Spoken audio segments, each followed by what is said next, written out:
Congo, je n'oublie pas. Me voici en ce lieu de repos devant toi. Mais mon âme ne trouve point de répit.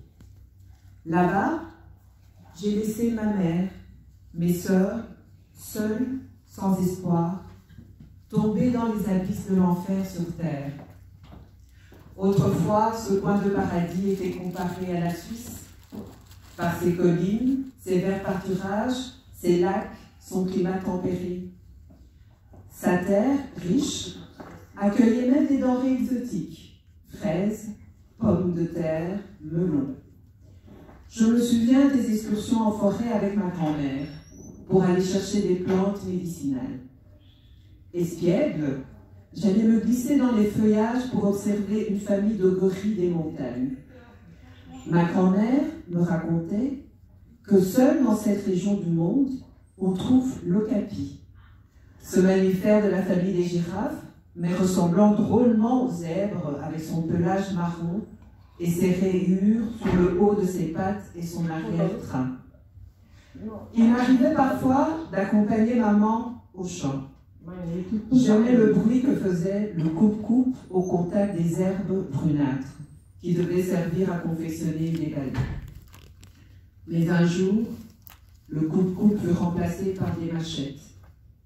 Le son soyeux du contact du coupe-coupe sur l'herbe s'émut en cris d'horreur, suivi du vide, du silence. J'avais 15 ans.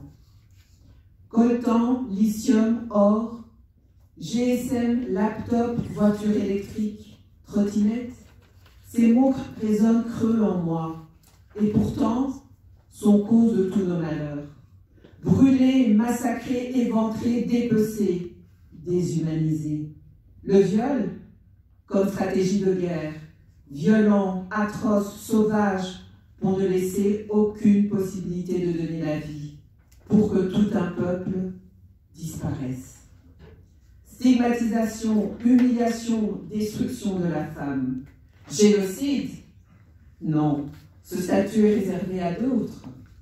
Plus de 25 ans que cela dure, dans l'impuissance de ceux qui prennent le pouvoir au nom de nous, dans le silence complice des puissances internationales, dans la réponse de la MONUSCO, nous n'avons qu'un mandat d'observation.